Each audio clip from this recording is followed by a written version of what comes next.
Hola, Hola. hola Florencia.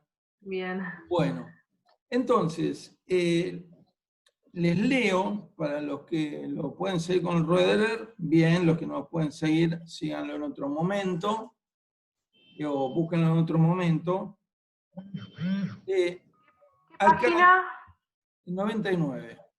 Ah, Acá Roederer nos presenta,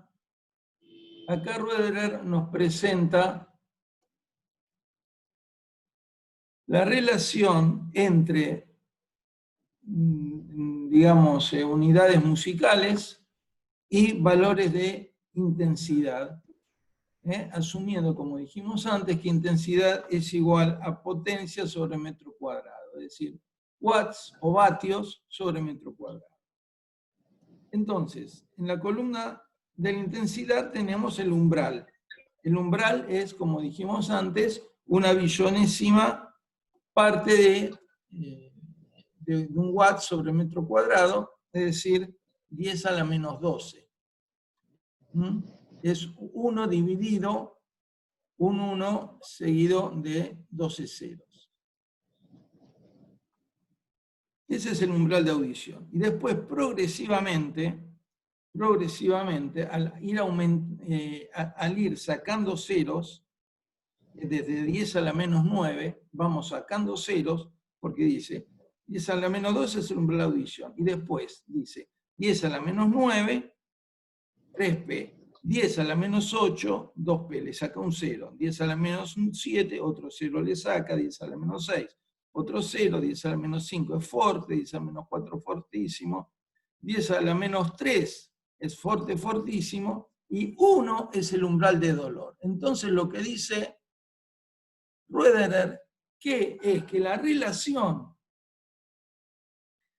que va desde el umbral de audición al límite de dolor es de una billonésima en términos de potencia. Ese es nuestro rango, una billonésima en términos de potencia. Entonces, al sacar ceros, si esto lo tuviéramos que pensar en términos de decibeles, tenemos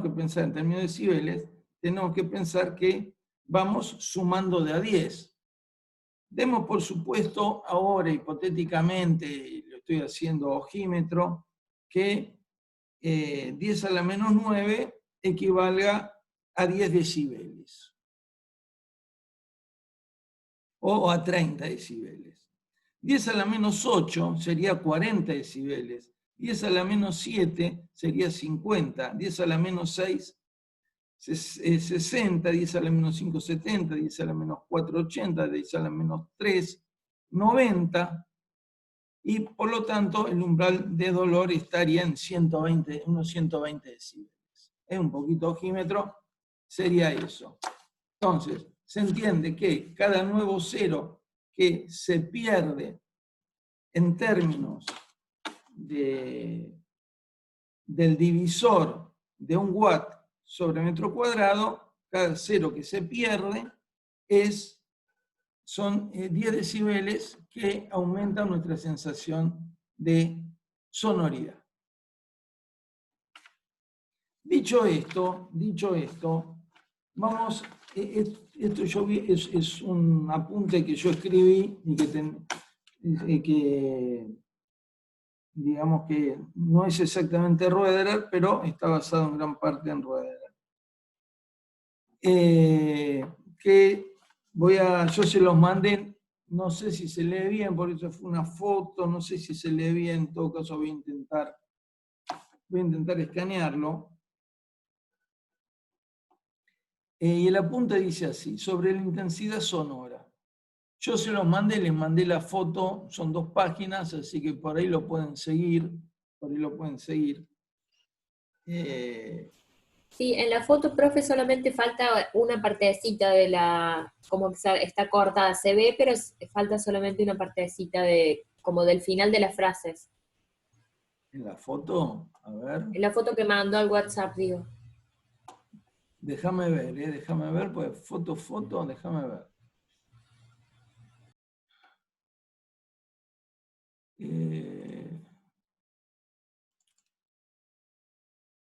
Déjame ver si estamos hablando de lo mismo. No, las fotos que mandé al WhatsApp se ven bien. O sea, se puede ver un poquito movidas, pero están completas. Listo, no dije nada. Ok. Bueno, entonces, volvemos acá. Vamos a ver si puedo compartir.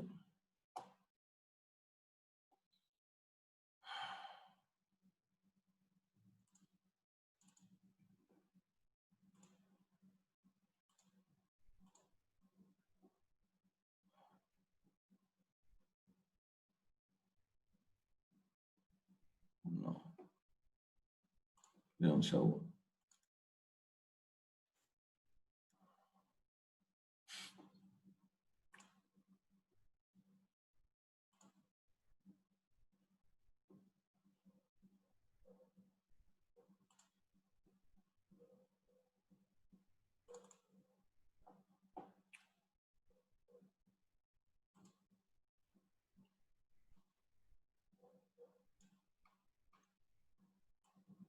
No, se lee bastante bien.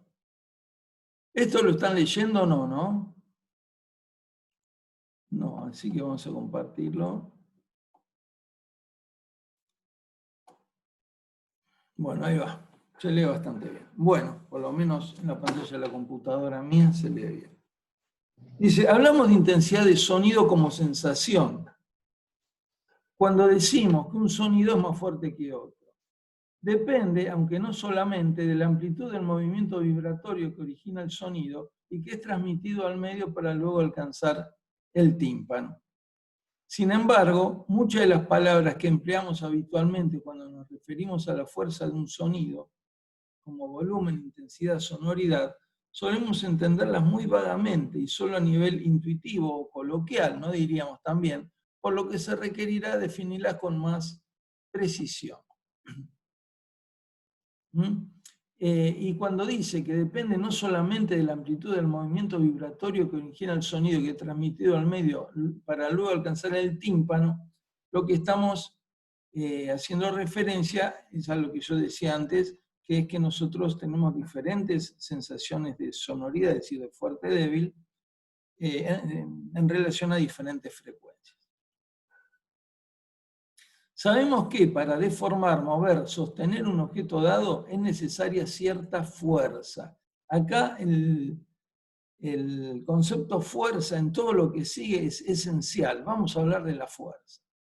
Pero esta aproximación intuitiva en física, uno de los modos de entender la acústica es como física del sonido, no es suficiente. ¿No? Es decir, no, tenemos que fuerza, podemos pensar, qué sé yo, en un luchador, pero bueno, estamos hablando de otra cosa. En física se observa que para alterar el movimiento de un cuerpo es necesario aplicarle una fuerza. Es decir, a nosotros ahora lo que nos importa es que hay que aplicar una fuerza para alterar un movimiento, pero también la fuerza deforma. Y por ejemplo, ¿qué es lo que deforma? Deforma nuestro tímpano, empuja y tira del tímpano esa fuerza. Entonces, no solamente mueve objetos, sino que también los deforma. En cuanto a sostener, no es algo que en este momento nos involucre demasiado. Experiencias muestran que la aceleración A de un cuerpo, que representa el cambio de la velocidad en función del tiempo, causada por una fuerza F, es proporcional a esta U. Es decir, imagínense que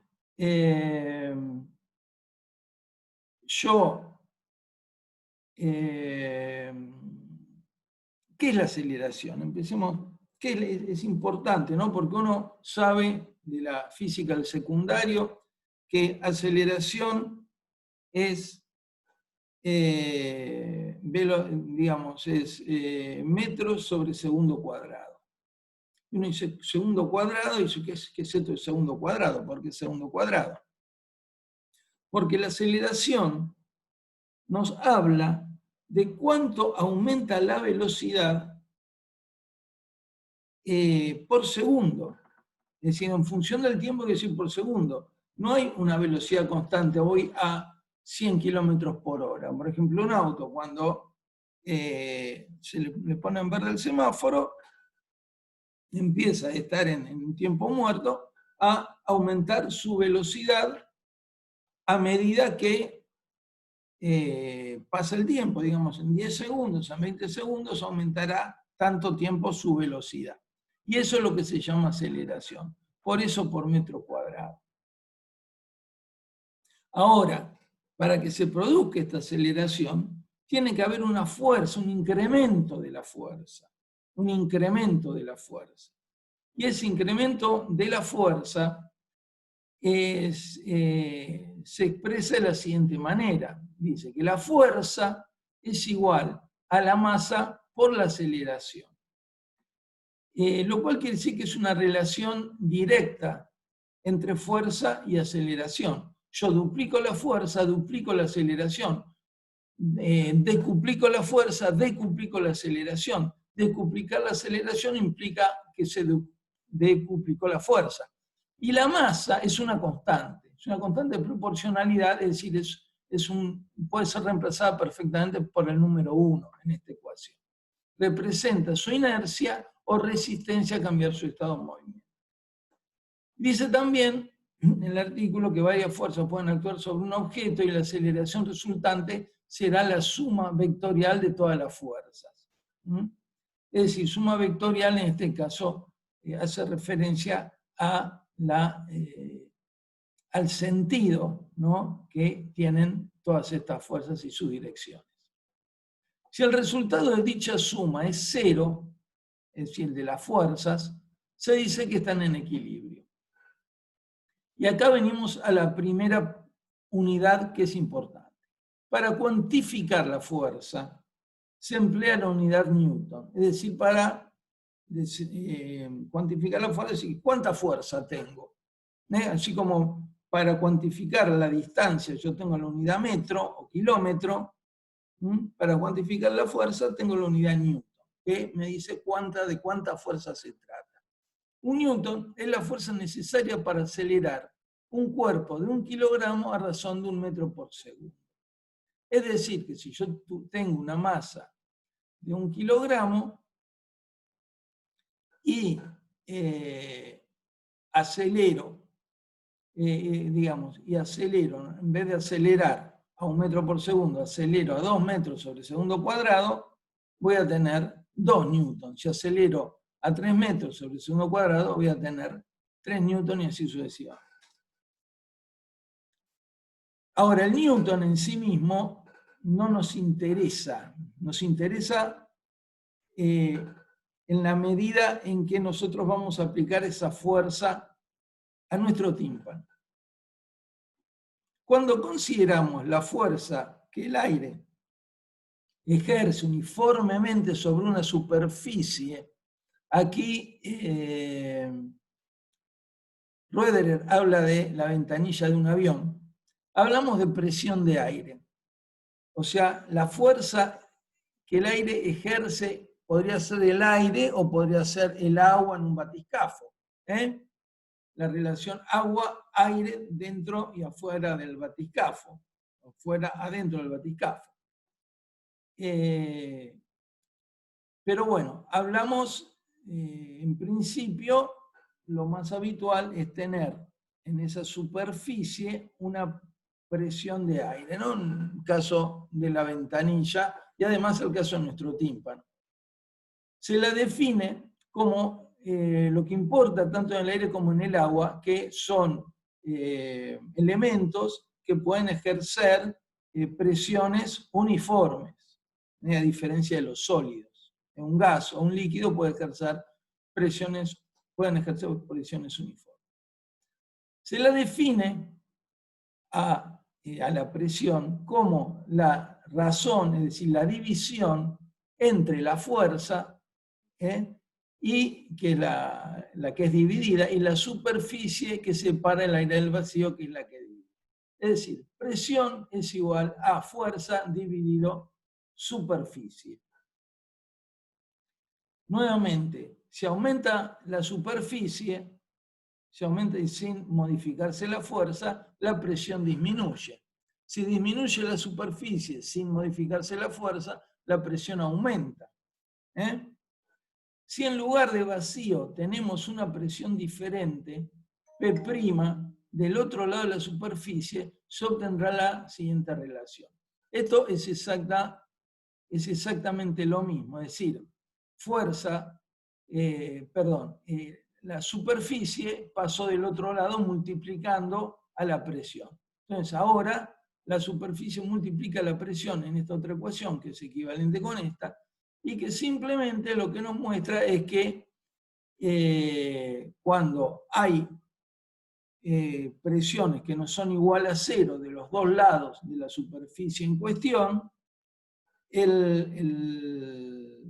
la fuerza a aplicar va a depender también, para que se mantenga la igualdad, de la diferencia entre estas dos presiones. Obviamente, en el caso del tímpano, esto se verifica, es decir, hay una presión del aire de nuestro oído interno, y hay una presión del aire externo a nosotros. Entonces, las ondas sonoras son oscilaciones de presión, son oscilaciones, esto es muy importante, es decir, se empuja y se tira del tímpano. ¿Qué se aplican al tímpano? La presión se expresa en Newton por metro cuadrado o Pascal. Newton por metro cuadrado o Pascal.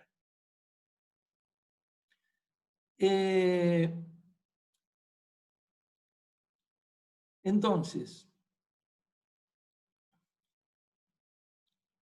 esto se ve claramente si pasamos superficie dividiendo acá la fuerza, entonces nos queda que la presión es igual a Newton dividido metro cuadrado, que es la superficie metro cuadrado, la fuerza es Newton. Newton dividido metro cuadrado. Eso es lo que se conoce como Pascal, que es la unidad que mide la presión atmosférica. Entonces tenemos que la presión atmosférica normal a nivel del mar es de alrededor de 1000 hectopascales. Comparen esto con el umbral de audición, que es de 20 micropascales. Fíjense lo infinitesimal que es ese umbral de audición en relación a la presión atmosférica. Sin embargo, si se quiere saber cuál será la velocidad final que alcanzará un cuerpo acelerado por una fuerza, es necesario saber, dejemos esto del tiempo, es necesario saber durante qué distancia esa fuerza fue ejercida. Entonces, nuevamente estamos hablando de fuerza. Estamos hablando de fuerza, y si llamamos X a esa distancia, resulta que la fuerza por la distancia me da a mí una relación que involucra a la velocidad y a la masa.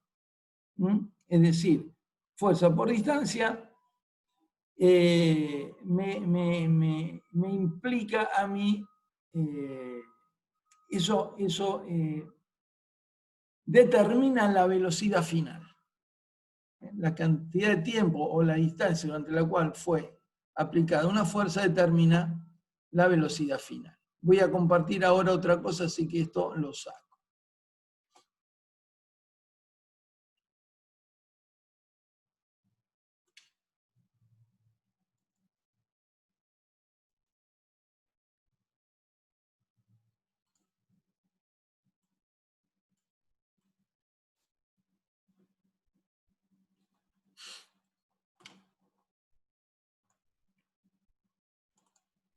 Bueno, esto se ve menos bien.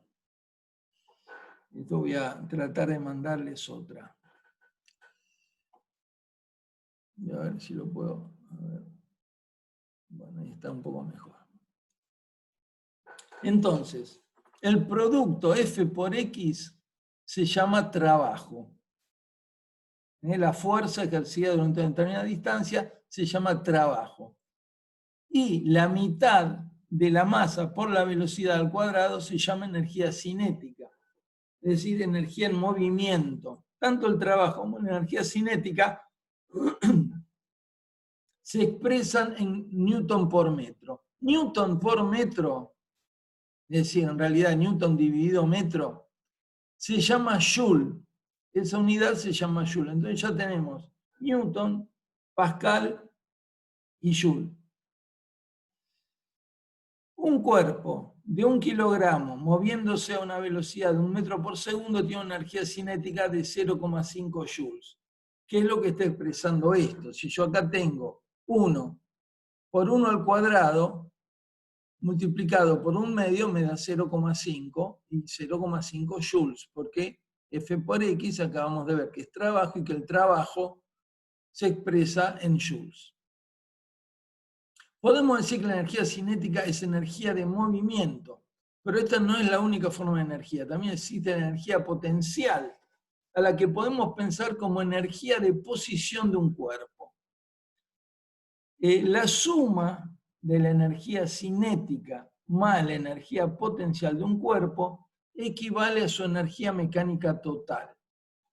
La transformación de una en otra puede observarse cuando se hace oscilar un cuerpo unido a un resorte. La energía mecánica total se mantiene constante si no entran en juego fuerzas disipadoras. Es decir, si no entraran en juego estas fuerzas disipadoras, el resorte podría continuar estirándose y contrayéndose eternamente, porque se va haciendo un cambio perpetuo de la energía cinética en energía potencial. Es decir, cuando el resorte se comprime, se carga de energía potencial, y viceversa. Bueno, estas fuerzas disipadoras son la fricción, particularmente, lo cual da origen a la oscilación amortiguada, que es en realidad la oscilación real de todos los cuerpos que oscilan, se rigen por esta ley de la oscilación amortiguada. Estas oscilaciones se aplican en instrumentos como el piano, la guitarra, el tambor, etc. Es decir, ¿por qué hago referencia al piano, la guitarra y el tambor? Porque son en principio instrumentos en los cuales uno articula el sonido, baja la tecla, se vibra la cuerda, y no vuelve a aplicarle más energía. No hay más energía exterior. El cuerpo vibrante queda liberado a su propia energía total. Queda liberado a su propia energía que se puso en juego hasta que se disipa. Pero hay otros instrumentos, como el violín, que para compensar la pérdida de energía emplean dispositivos, como el arco, que permiten aplicar más fuerza mecánica, es decir, compensar la disipación.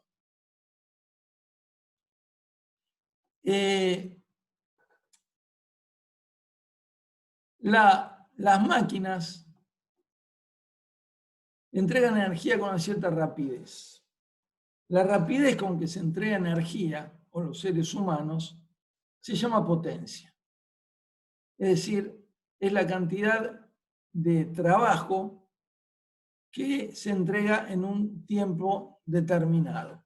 Es la cantidad de trabajo que se entrega en un tiempo determinado.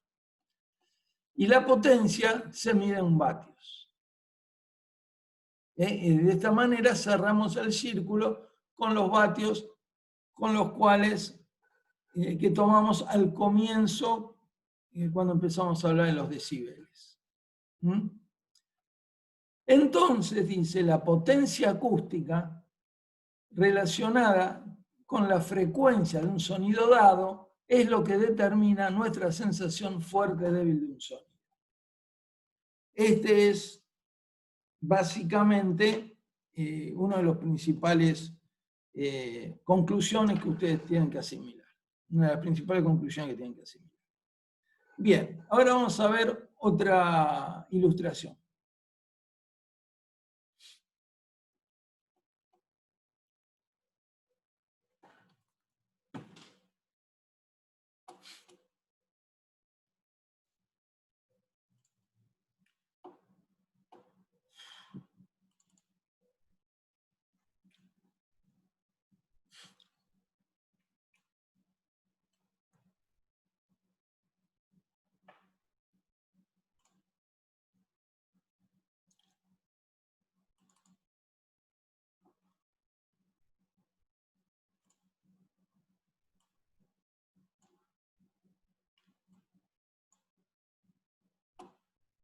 Bueno, ¿están viendo esto, chicos?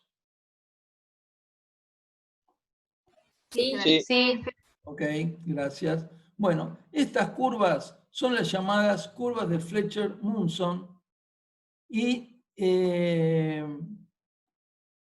intentan describir cómo varía nuestra sensibilidad al variar las frecuencias. En realidad, así a nivel intuitivo, nosotros tenemos que pensar de esta manera, que estas curvas que suben y bajan, en realidad son curvas que están expresando que nosotros estamos oyendo siempre con la misma sonoridad. Estamos oyendo siempre con la misma sonoridad. En el eje de la SI tenemos la intensidad medida ahora en decibeles. 0, 20, 40, 60, 80, 100, 120 decibeles. Y en el eje de las X, las frecuencias. La unidad a la cual corresponden estas curvas son los fones. Es decir, acá tenemos la curva de los 10 fones, 20 fones, 30 fones, 40 fones, 50, 60, 70, hasta 120 fones. La curva de 80 fones, por ejemplo, me dice a mí cómo va a cambiar la intensidad, cómo va a cambiar la intensidad a medida que cambia la frecuencia para yo mantener una sensación de sonoridad de 80 decibeles. Si yo quiero mantener una sensación de sonoridad de 80 decibeles, que son los que mido en los 1000 Hz, voy a tener, a medida que voy a ser grave, que aumentar la intensidad. Y a medida que voy hacia el agudo, baja en algún momento y después vuelve a subir la intensidad. Lo importante acá es que esta medida de los fones coincide con la medida de, digamos, de decibeles en el eje de las I para los 1000 Hz. Para los 1000 Hz. Entonces, yo acá escribí esto, dice, curva de sonoridad constante para personas con buena audición. Todos los sonidos sinusoidales con niveles dentro de la misma, que dice curva, se perciben como igualmente sonoros. Todos los sonidos sinusoidales. Cada curva, es decir, estamos hablando de sonidos sinusoidales. Por eso la precisión en cuanto a frecuencias. Y cada curva se corresponde con un cierto nivel de sonoridad expresado en fones o fones. El número de fones es igual al de decibeles solamente a 1000 Hz. Así que bueno, es esto mismo que yo les acabo de decir. Bueno, Ahora vamos a hacer una experiencia sonora.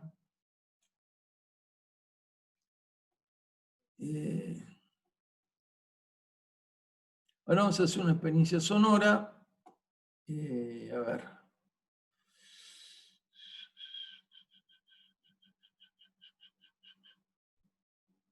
Para un poquito, esto cómo era que se hacía. ¿Cómo era que se hacía? No me acuerdo. Exit full screen.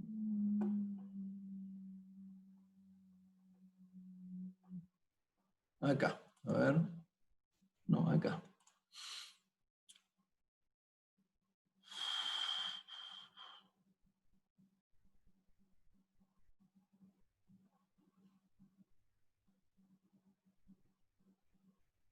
No, acá no es.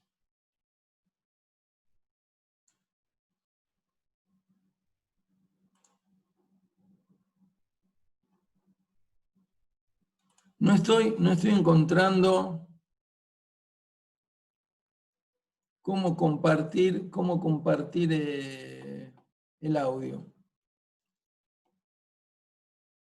Ah, ya sé cómo es. Perdón, ya sé cómo es. Bueno, vamos a ver entonces, vamos a decir sound.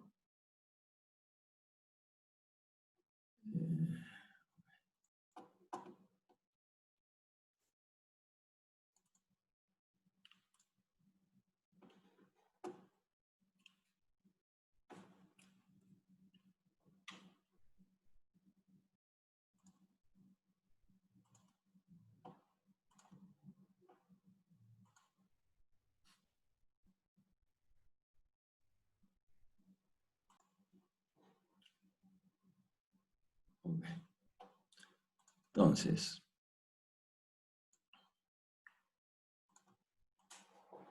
vamos a hacer lo siguiente.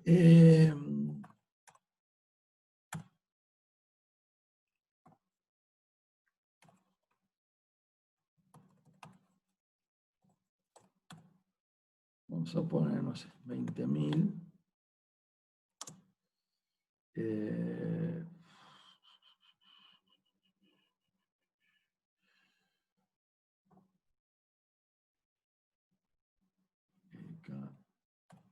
CPS. Ok.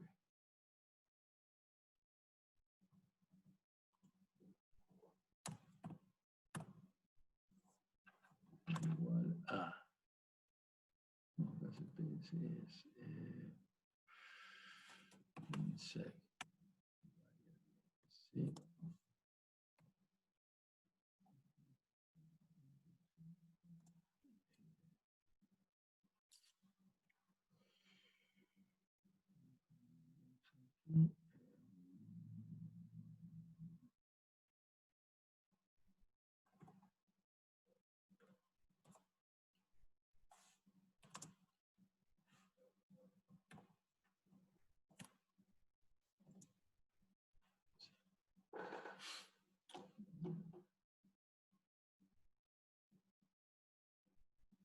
Bien.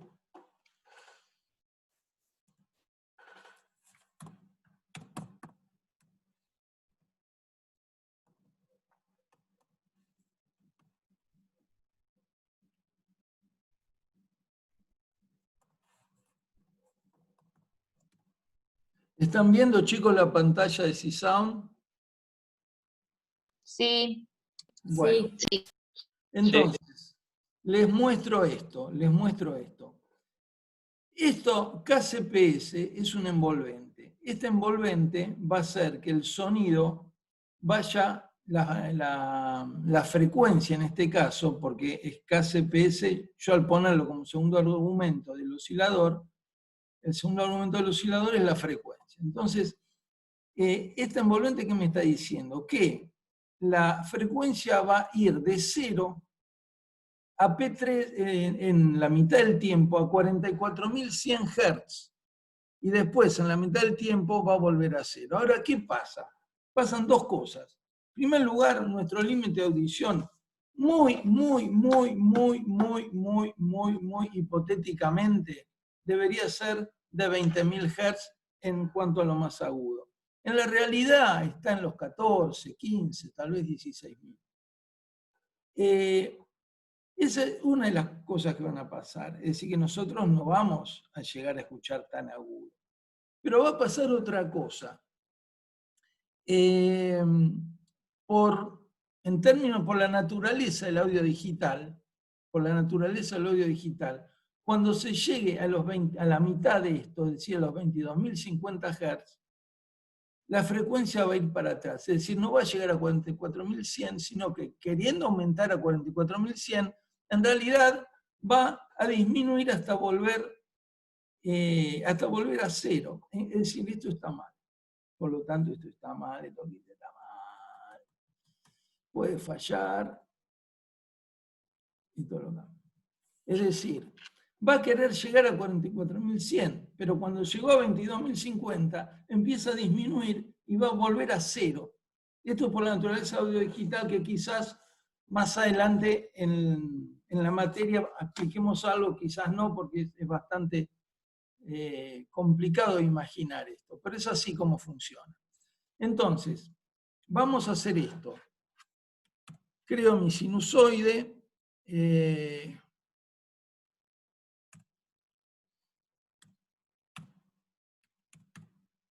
Y voy a escribir una nota que va a durar 40 segundos. Voy a escribir una nota que dura 40 segundos. Y vamos a ver qué pasa. Esto lo voy a llamar al aire así. Y lo vamos a poner en la música musical. Bien.